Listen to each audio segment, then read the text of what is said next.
नमस्ते। तो कैसे हैं आप सब लोग? आशा करते हैं सब अच्छे होंगे, मस्त होंगे, स्वस्थ होंगे। हम आपके इस चैनल के माध्यम से साइंस के बारे में बात कर रहे थे और जहां जिस कंपटीशन एग्जाम में साइंस शब्द लिखा हो उस कंपटीशन एग्जाम के लिए ये चैनल बहुत ही इम्पोर्टेंट होने वाला है। और यहाँ से लगातार हम भी प्रयासरत हैं और आप भी इस चैनल के माध्यम से पढ़ रहे हैं। मैं विश्वास दिलाता हूं कि प्रत्येक क्वेश्चन यहाँ से आपको साइंस का मिलेगा और जहाँ तक हमारी क्लास पूरी होगी आपको साइंस के इतने अच्छे अच्छे फैक्ट्स जानने को मिलेंगे। बहुत ही देखिए, इस चैनल से और वीडियो देखने के लिए सब्सक्राइब कीजिए चैनल को। और देखिए, आज जिस टॉपिक के बारे में हम बात करने जा रहे हैं वो हमारा टॉपिक होगा रक्त परिसंचरण तंत्र। हमारा टॉपिक होगा रक्त परिसंचरण तंत्र। देखिए, इंग्लिश और हिंदी दोनों पे बात करेंगे तो वही ब्लड सर्कुलेटरी सिस्टम। देखिए, रक्त परिसंचरण तंत्र क्या होता है? हमारे बॉडी में एक लिक्विड है जो लाल रंग का होता है, हम जानते हैं उसे रक्त कहते हैं। तरल संयोजी ऊतक है होता है और इसका एक परिसंचरण तंत्र, पूरा तंत्र होता है, सिस्टम, जिसका परिसंचरण करता है हमारा हार्ट। इसको पढ़ने के लिए हमें दो चीजें पढ़नी पड़ती हैं। एक तो इसमें रक्त, यानी पहले तो हम पढ़ेंगे रक्त के बारे में जानेंगे और जानेंगे परिसंचरण तंत्र अर्थात हृदय की संरचना के बारे में कि हृदय किस प्रकार, हृदय की क्रियाविधि क्या है और हृदय किस प्रकार से वर्क करता है, इस बारे में हम इस वीडियो के माध्यम से जानेंगे। देखिए, यह मैं अभी जो वर्तमान में एसएससी जीडी की जो परीक्षा है उसमें भी साइंस का टॉपिक है, साइंस है उसमें भी ये टॉपिक है। और अभी पुलिस कांस्टेबल इसमें भी ये टॉपिक है। और एसआई की जो है आरएस है, रीट है साइंस से, और सेकंड ग्रेड, इन सभी के लिए ये इंपॉर्टेंट होने वाला है रक्त वाला टॉपिक। क्योंकि यहाँ देखिए, रक्त में हम बात करेंगे उन सभी क्वेश्चंस के बारे में जहां जहां से क्वेश्चन पुटअप हुए हैं।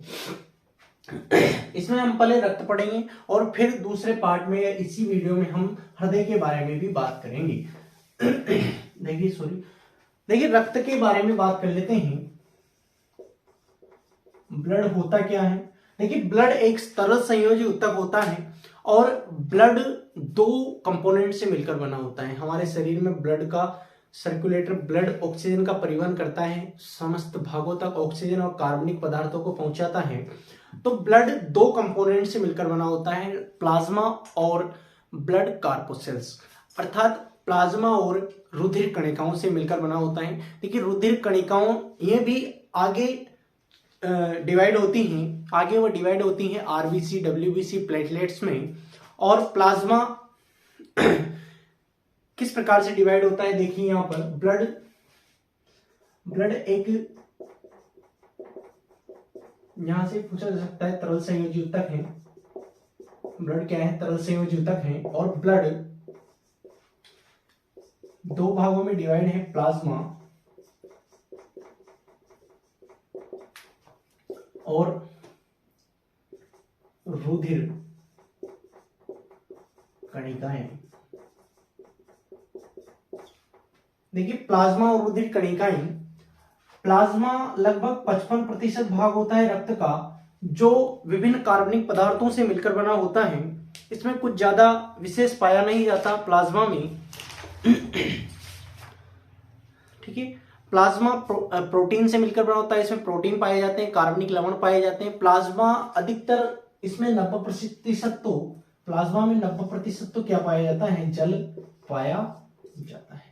और प्लाज्मा ब्लड का कितना प्रतिशत भाग होता है? 55% भाग होता है। ठीक है, इसमें सबसे प्रमुख जो तत्व है वो सोडियम तत्व होता है। सोडियम तत्व पाया जाता है रक्त में, रक्त के प्लाज्मा में। देखिए, इसके बाद रुधिर कणिकाएं, रुधिर कणिकाएं लगभग कितने प्रतिशत हो गई? 45% हो गई। और यह 3 भाग में डिवाइड होती है, आरबीसी, डब्ल्यूबीसी और प्लेटलेट्स, यानी इन्हें इंग्लिश में हिंदी में बोला जाता है, हिंदी में क्या बोला जाता है भाई, पट्टिकाएं।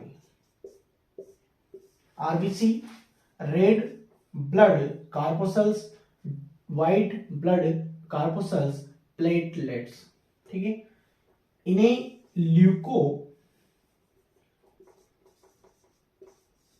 ल्यूकोसाइट्स भी कहा जाता है इन्हें, ठीक है। इन्हें डब्ल्यूबीसी यानी श्वेत रुधिर कणिकाएं हिंदी में, और ये लाल रुधिर कणिकाएं, ठीक है। और वो प्लेटलेट्स, ये देखिए ब्लड का सामान्य तरल संयोजी ऊतक होता है, ब्लड प्लाज्मा और रुधिर कणिकाओं से मिलकर बना होता है। रुधिर कणिकाएं डब्ल्यूबीसी, आरबीसी और प्लेटलेट्स, 3 कणिकाएं इसमें पाई जाती हैं। अब हम डिवाइड रूप में आरबीसी, डब्ल्यूबीसी और प्लेटलेट्स के अलग अलग रूप में बात करेंगे। यहां से देखिए क्वेश्चन आपको बिल्कुल ही मिलेगा कि डब्ल्यूबीसी कितने प्रकार की होती है, क्या कार्य करती हैं, आरबीसी का क्या वर्क है, कैसे इसका निर्माण होता है, इस बारे में हम बात करने जा रहे हैं, ठीक है। देखिए आरबीसी, पहले हमारे पास है आरबीसी, इसका नाम है रेड ब्लड कार्पोसल्स, ठीक है, रेड ब्लड कार्पोसल्स। इसे एरिथ्रोसाइट भी कहा जाता है। एरिथ्रोसाइट भी किसे कहा जाता है, आरबीसी को कहा जाता है। और आरबीसी का जो निर्माण है वह कहां होता है भाई, अस्थि मज्जा में होता है। कहां होता है, अस्थि मज्जा में होता है, बोन मैरो में होता है, ठीक है, अस्थि मज्जा में होता है। अस्थि मज्जा कहां पाई जाती है, ठीक है, जो हमारी स्पाइनल कॉर्ड है उसमें एक लिक्विड पाया जाता है, वो अस्थि मज्जा, या लंबी लंबी अस्थियों में जो बीच पाया जाता है उसे अस्थि मज्जा कहा जाता है, बोन मैरो कहा जाता है। इसका निर्माण अस्थि मज्जा में होता है। लेकिन शेषावस्था या भ्रूण अवस्था जब होती है, गर्भावस्था में जब बच्चा पेट में होता है, तो उस दौरान इसका निर्माण, आरबीसी का निर्माण भ्रूणावस्था में किसमें होता है, भ्रूणावस्था में बच्चे में किसमें होता है, यकृत में होता है, ठीक है। कहां पे होता है, यकृत में होता है आरबीसी का निर्माण। और आरबीसी का देखिए जीवन काल कितना है, आरबीसी का जीवन काल है 120 डेज। ये किस प्रकार आकार की होती है, देखिए वृत्ताकार होती हैं, डिस्क रूपी होती हैं, डिस्क रूपी ये होती हैं भाई, और ये है, ठीक है, वृत्ताकार या डिस्क रूपी होती हैं। और देखिए और क्या जानेंगे इसके बारे में, आरबीसी पूछा और बताओ भाई, ठीक है। जीवन काल इसका 120 दिन हो गया। वृत्ताकार देखिए यह क्या करती है, इसमें एक रंजक पाया जाता है। इसकी आरबीसी की ओर बात कर ले हम, तो इसमें क्या पाया जाता है, अभी एक श्वसन रंजक पाया जाता है, श्वसन रंजक पाया जाता है, जिससे क्या होता है, हीमोग्लोबिन होता है इसके भीतर। श्वसन रंजक इसमें पाया जाता है, हीमोग्लोबिन उस रंजक का नाम है। और हीमोग्लोबिन क्या है, हीमोग्लोबिन 4 पॉलीपेप्टाइड श्रृंखलाओं से मिलकर, कितनी श्रृंखलाएं पाई जाती हैं भाई, इसमें 4 पॉलीपेप्टाइड श्रृंखलाएं पाई जाती हैं। और हीमोग्लोबिन ऑक्सीजन का परिवहन करता है, किसका परिवहन करता है भाई, ऑक्सीजन का परिवहन करता है। और यह श्वसन रंजक है, अभिरंजक है। तो इस कारण, इस हीमोग्लोबिन की उपस्थिति के कारण ही लाल रंग का होता है कौन, रक्त किस रंग का होता है, लाल रंग का होता है। श्वसन रंजक हीमोग्लोबिन पाया जाता है, 4 पॉलीपेप्टाइड श्रृंखलाओं से मिलकर बना होता है, ऑक्सीजन का परिवहन करता है, लाल रंग का ये होता है, ठीक है, लाल रंग का होता है भाई। और इस हीमोग्लोबिन में Fe2+ क्या पाया जाता है, आयन पाया जाता है। इसके इन पॉलीपेप्टाइड श्रृंखलाओं के मध्य में Fe+2 क्या पाया जाता है, 4 Fe+2 पाए जाते हैं। और देखिए इनकी संख्या क्या होती है, पुरुषों में 52 लाख प्रति घन mm होती हैं, और महिलाओं में लगभग 47 लाख पर घन mm होती है, ठीक है। ये आरबीसी के बारे में हमने जान लिया। आरबीसी का नाम वही रेड ब्लड, मेरे साथ बोलिए, रेड ब्लड कार्पोसल्स। इसको एरिथ्रोसाइट भी कहा जाता है। इसका निर्माण कहाँ होता है भाई, अस्थि मज्जा में इसका निर्माण होता है। और भ्रूणावस्था में कहां पर होता है, यकृत में होता है। और देखिए आप जीवन काल इसका कितना है, 120 दिन है। वृत्ताकार या डिस्क रूपी इसकी आकृति है। और क्या, और ये 52 लाख तो पुरुषों में और 47 लाख महिलाओं में, यहां से तो ज्यादा पूछा नहीं जाएगा। और इसमें एक श्वसन रंजक पाया जाता है आरबीसी में। आरबीसी में जो श्वसन रंजक पाया जाता है वो होता है हीमोग्लोबिन। उसे कहा जाता है हीमोग्लोबिन। ये एक श्वसन रंजक है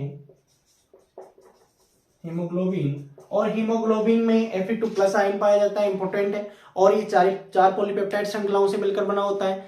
और एक हीमोग्लोबिन है जो 4 ऑक्सीजन अणुओं का परिवहन करता है, अर्थात एक हीमोग्लोबिन 8 ऑक्सीजन का परिवहन करता है, 8 ऑक्सीजन परमाणुओं का, किंतु 4 ऑक्सीजन अणुओं का। ये जब ये बनाता है हीमोग्लोबिन इस प्रकार 4 ऑक्सीजन अणुओं का, लेकिन पूछा जाए कितने ऑक्सीजन परमाणुओं का, तो 8 ऑक्सीजन परमाणुओं का परिवहन करता है हीमोग्लोबिन। ठीक है, ऑक्सीजन का परिवहन करता है। और ये रंजक है, इस कारण जो आरबीसी है वो लाल रंग की होती है। इस कारण ही रक्त भी कौन से रंग का होता है, लाल रंग का होता है। ठीक है, ये हमने जान लिया आरबीसी के बारे में। और आरबीसी में देखिए, परिपक्व जो आरबीसी होती है उसमें, परिपक्व आरबीसी में केंद्रक नहीं पाया जाता, केंद्रक एब्सेंट होता है भाई परिपक्व आरबीसी में। और क्या जानेंगे इसके बारे में। और देखिए इसमें माइटोकॉन्ड्रिया भी एब्सेंट होता है, माइटोकॉन्ड्रिया भी एब्सेंट होता है। ठीक है, इसके बारे में जानेंगे। अब ठीक है, हमने आरबीसी के बारे में देख लिया। अब इसके बाद में दूसरी हमारे पास रुधिर कणिकाएं क्या है, डब्ल्यूबीसी।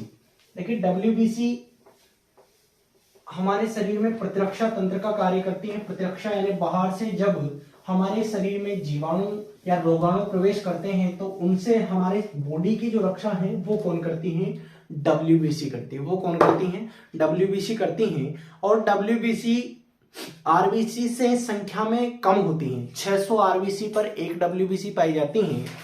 और देखिए डब्ल्यूबीसी प्रतिरक्षा तंत्र का कार्य करती हैं, इसे लिम्फोसाइट भी कहा जाता है। ठीक है,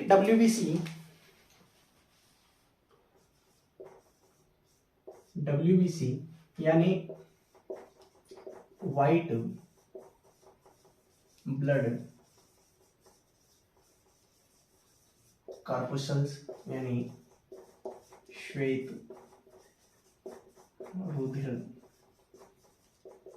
कणिकाएं। देखिए श्वेत रुधिर कणिकाएं, यहां से हम देख लेते हैं, श्वेत रुधिर कणिकाओं के बारे में जान लेते हैं। देखिए श्वेत रुधिर जो कणिकाएं हैं वह, इनमें कणिकाएं यानी कणिकाओं की उपस्थिति के कारण भी इनको 2 भागों में डिवाइड किया गया है। डब्ल्यूबीसी को ग्रेनुलोसाइट या एग्रेनुलोसाइट, अर्थात क्या, कणिका में व अकणिकाएं में, इनके केंद्रकों में कणिकाओं की उपस्थिति के कारण इनको 2 भागों में विभाजित किया गया है, कणिकामय व अकणिकामय। ठीक है, देखिए डब्ल्यूबीसी रोगाणुओं से सुरक्षा करने का कार्य करती है और यह 600 आरबीसी पर, अनुपात क्या होता है आरबीसी और डब्ल्यूबीसी का, 600:1, यानी 600 आरबीसी उपस्थित होगी तो उस दौरान क्या होगी, एक डब्ल्यूबीसी। और इस डब्ल्यूबीसी का निर्माण कहां पर होता है, अस्थि मज्जा, किसमें, अस्थि मज्जा, या फिर कहां पर, लसिका उत्तकों में। कहां पर होता है, लसिका उत्तकों में होता है भाई।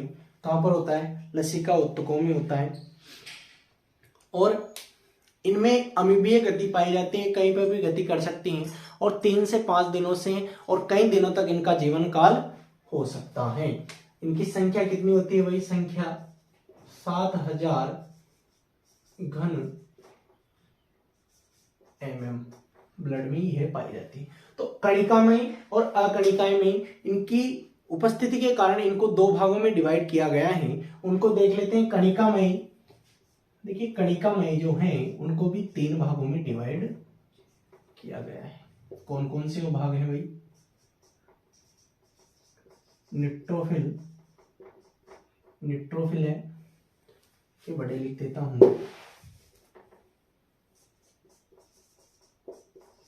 न्यूट्रोफिल,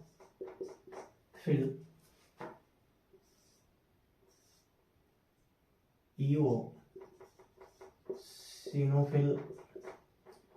और बेसोफिल। नाम याद रखिएगा, न्यूट्रो, ईवो और बेसो, ठीक है। और यहां से इसको भी 2 भागों में डिवाइड किया गया है, मोनोसाइट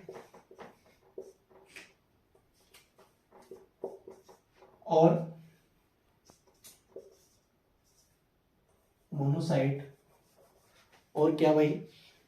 लिम्फोसाइट।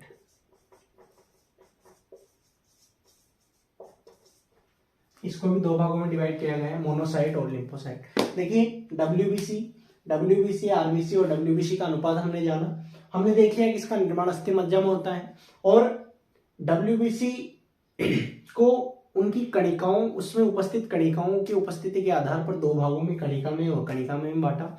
और अकणिकामय में उसको 3 भागों में विभाजित किया, न्यूट्रोफिल, इओसिनोफिल और बेसोफिल। और इधर अकणिकामय को मोनोसाइट या लिम्फोसाइट, ठीक है, इन भागों में विभाजित किया गया है। देखिए न्यूट्रोजोफिल है, इनमें अभिरंजक, ठीक है, यहां पर दिख रहा होगा आपको, अभिरंजक की उपस्थिति, अभिरंजक से अभिरंजित होने के आधार पर विभाजित किया गया है कि किस प्रकार से अभिरंजित हुआ है। देखिए जब इनको अभिरंजित, जब डब्ल्यूबीसी की खोज हुई होगी तो डब्ल्यूबीसी को अभिरंजित किया गया होगा कि किस प्रकार से अभिरंजित हुई। तो कुछ जो कणिकाएं हैं वह दोनों ही, यानी अम्लीय अभिरंजक से भी अभिरंजित हुई और क्षारीय अभिरंजक से भी अभिरंजित हुई, तो उसे कहा गया न्यूट्रोफिल। उसे क्या कहा गया? न्यूट्रोफिल कहा गया। तो ये दोनों अभिरंजकों से अभिरंजित हुई, और ये कौन से रंग में अभिरंजित हुई भाई? ठीक है, दोनों रंगों से अभिरंजित हुई, दोनों जो हैं उससे अभिरंजित हुई। कौन? न्यूट्रोफिल। तो दोनों अभिरंजक से, दोनों से क्या हुई? अभिरंजित हुई। और ये जब अम्लीय अभिरंजक से अभिरंजित की गई इओसिनोफिल से, ये अम्लीय इओसिन से अभिरंजित की गई, ये किससे अभिरंजित की गई? इओसिन से। तो इओसिन से ये किस रंग में अभिरंजित हुई? गुलाबी रंग में अभिरंजित हुई, ठीक है। और बेसोफिल जब इसको मिथाइल ब्लू क्षारीय अभिरंजक से अभिरंजित किया गया कुछ डब्ल्यूबीसी को, तो वह ब्लू रंग में अभिरंजित हुई, यानी नीले रंग में अभिरंजित हुई, रंग से अभिरंजित हुई, तो उसे कहा गया बेसोफिल। 3 भागों में जब डब्ल्यूबीसी को लिया गया और अलग अलग अभिरंजकों से अभिरंजित किया गया, तो कुछ डब्ल्यूबीसी तो दोनों से अभिरंजित हुई, जिन्हें न्यूट्रोफिल कहा गया। कुछ अम्लीय अभिरंजक से अभिरंजित हुई, उन्हें इओसिनोफिल कहा गया। और जो क्षारीय अभिरंजक से अभिरंजित हुई, उन्हें बेसोफिल कहा गया। ये सामान्य से अंतर है, ये याद रखिए कि कौन सी किससे अभिरंजित होती है, ठीक है।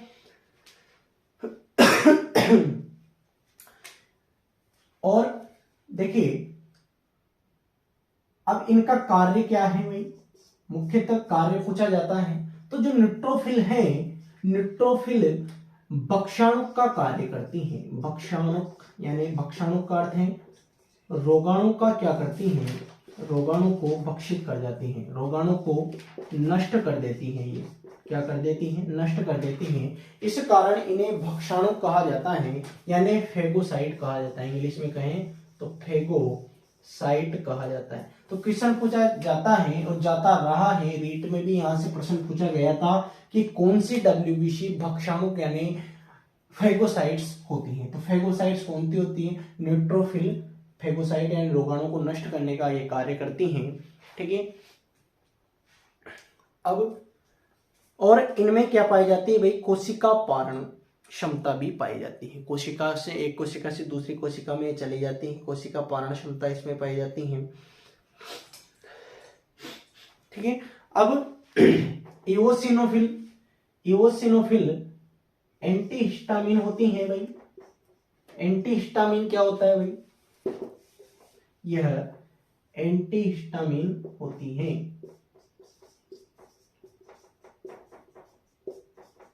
यह क्या होती है भाई? एंटीहिस्टामिन होती है। एलर्जी के समय, जब एलर्जी होती है भाई, एलर्जी के समय ये एक्टिव होती है कौन? इओसिनोफिल। और बेसोफिल की बात करें तो यह दो पदार्थों का स्त्रवण करती हैं, अर्थात स्त्रवण का कार्य करती हैं, स्त्रवणकारी होती हैं ये। और स्त्रवण किस किस का करती हैं? हिपेरिन और हिस्टामिन का। किसका? हिपेरिन और हिस्टामिन का। हिपेरिन क्या है भाई? हिपेरिन है प्रतिस्कंदित पदार्थ है। क्या है? प्रतिस्कंदित पदार्थ। प्रतिस्कंदित पदार्थ क्या होता है भाई? प्रतिस्कंदित पदार्थ होता है कि जो हो ब्लड को क्लॉट नहीं होने देता, हमारे ब्लड को क्लॉट नहीं होने देता हिपेरिन। तो ये क्वेश्चन भी पूछा जा सकता है कि हिपेरिन जो प्रतिस्कंदित पदार्थ है वो कौन सा है? तो हिपेरिन प्रतिस्कंदित पदार्थ है। और स्त्रवणकारी डब्ल्यूबीसी कौन सी है? वह है हमारे पास बेसोफिल। वह कौन सी है भाई? स्त्रवणकारी डब्ल्यूबीसी कौन सी है? बेसोफिल है, जो कि एक सारे अभिरंजक से अभिरंजित होती हैं। और क्या भाई? यह स्त्रवणकारी डब्ल्यूबीसी होती हैं जो कि हिपेरिन और हिस्टामिन का स्त्रवण करती हैं। ठीक है। अब हमारे पास और है मोनोसाइट और लिम्फोसाइट। ठीक है, मोनोसाइट और लिम्फोसाइट। देखिए मोनोसाइट जो होता है इसका जो केंद्रक है वो सेम के बीच की आकृति का या वृक्क यानी जो हमारी किडनी होती है उसकी आकृति का होता है। तो ये भी क्वेश्चन पूछा जाता है कि वृक्क की आकृति का केंद्रक कौन सी डब्ल्यूबीसी में होता है? तो मोनोसाइट में होता है। और मोनोसाइट भी न्यूट्रोसाइट की, देखिए याद रख लीजिए एम और एन, एम यानी मोनोसाइट और एन यानी न्यूट्रोफिल, ये दोनों क्या होती हैं? फेगोसाइट होती हैं। क्या होती हैं? फेगोसाइट होती हैं। फेगोसाइट डब्ल्यूबीसी जो कि जीवाणुओं का भक्षण करने का कार्य करती हैं, वो कौन कौन सी है? मोनोसाइट और एक कौन सी? न्यूट्रोफिल। यह भी क्या कार्य करती हैं? रोगाणुओं का भक्षण या जीवाणुओं का भक्षण करती हैं। रोगाणुओं का भक्षण करती हैं ये भी। अर्थात मोनोसाइट भी क्या होती है? एक फेगोसाइट होती हैं, यानी ये भी रोगाणुओं का भक्षण करती हैं। ठीक है। अब जब भी प्रथम बार हमारे शरीर में जीवाणु या रोगाणु प्रवेश करेंगे तो पहले तो उससे मोनोसाइट लड़ेगी, लेकिन जब जीवाणु बहुत ही तेज हैं, हमारे दिमाग से भी तेज हैं, तो हम उस दौरान लिम्फोसाइट का यूज करती हैं। और लिम्फोसाइट बी व टी दो प्रकार की लिम्फोसाइट होती हैं जो हमारे शरीर में क्या करती हैं? इम्यूनिटी, जो हमारे शरीर में इम्यूनिटी प्रोवाइड कराती है, हमें प्रतिरक्षा प्रोवाइड करवाती हैं। कौन? लिम्फोसाइट। और इस लिम्फोसाइट का जो केंद्रक है वह गोलाकार आकृति का होता है। तो लिम्फोसाइट का केंद्रक गोलाकार आकृति का होता है। इन अकणिकामयी जो डब्ल्यूबीसी है इसमें एक ही केंद्रक पाया जाता है, जबकि जो कणिकामयी है उसमें अनेक केंद्रक पाए जाते हैं। अनेक यानी एक से अधिक केंद्रक इसमें पाए जाते हैं, एक से अधिक। और उसमें केवल एक ही केंद्रक पाया जाता है, किसमें? अकणिकामयी में। अकणिकामयी में मोनोसाइट और लिम्फोसाइट हैं। और जो लिम्फोसाइट में है वह बी व टी, दो लिम्फोसाइट, दो प्रकार की लिम्फोसाइट होती है। इनके बारे में जब प्रतिरक्षा तंत्र की बात करेंगे उस बारे में बात करेंगे। तो ठीक है, इस प्रकार से हमने जाना डब्ल्यूबीसी के बारे में। और ये जो चार्ट आपको दिख रहा है, ये चार्ट अपनी कॉपी में छाप लीजिएगा। इस चार्ट में मैं बता रहा हूं आपको कि एक यहां से अभी सेकंड ग्रेड में क्वेश्चन पुटअप हुआ है। सेकंड ग्रेड में क्वेश्चन पूछा गया था कि मोनोसाइट किसका स्त्रवण करती हैं, या अभी शायद रीट में यहां से क्वेश्चन पूछा गया था कि कौन सी डब्ल्यूबीसी स्त्रवणकारी कोशिका है या स्त्रवण का कार्य करती है, तो वह कौन सी है हमारे पास? वह है बेसोफिल। हमारे साथ याद कीजिए न्यूट्रोफिल, एओसिनोफिल, बेसोफिल जो कणिकामयी हैं, और इनमें न्यूट्रोफिल भक्षाणु के यानी फेगोसाइड का कार्य करती हैं। और उसके बाद हमारे पास क्या है भाई, एओसिनोफिल्स जो कि प्रतिस्टामिन होती हैं, एंटीस्टामिन होती है, जो एलर्जी के समय हमारे शरीर में एक्टिव हो जाती हैं। और फिर बेसोफिल हमारे शरीर में स्त्रवणकारी WBC होती है, जो प्रतिस्कंदित पदार्थ हिपेरिन और स्टामिन का स्त्रवण करती हैं। और मोनोसाइट जो कि हमारे शरीर में भक्षाणु के रूप में कार्य करती है, M और N याद रखिए, M जो कि हमारे शरीर में किसका कार्य करती हैं, भक्षाणु का कार्य करती हैं। और लिम्फोसाइट जो हमारे शरीर में प्रतिरक्षा प्रदान कराती है। ये WBC का सामान्य सा वर्गीकरण। इसके बाद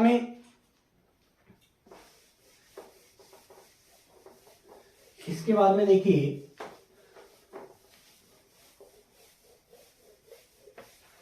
अब हमारे पास एक और रक्त कणिकाएं बच गई हैं, प्लेटलेट्स। देखिए प्लेटलेट्स सामान्यतः हमारे शरीर में रुधिर का थक्का बनाने के लिए आवश्यक होती हैं। कि रुधिर का थक्का बनाने में हमारे लिए सहायक कौन है, प्लेटलेट्स है। देखिए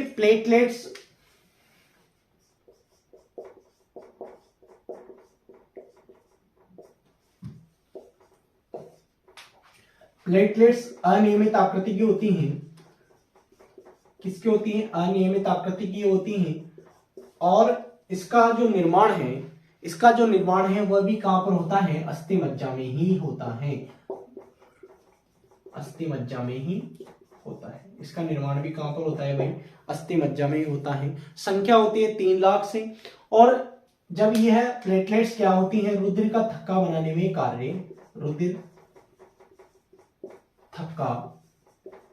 में सहयोगी होती है। ठीक है, रुधिर का थक्का बनाने में सहयोगी होती है। लेकिन रुधिर का थक्का बनाने के लिए और भी कंपोनेंट हमारी बॉडी में पाए जाते हैं, हमारे रुधिर में पाए जाते हैं। वो है प्रोथ्रोम्बिन, याद रखिएगा इनका नाम, प्रोथ्रोम्बिन व फाइब्रिनोजन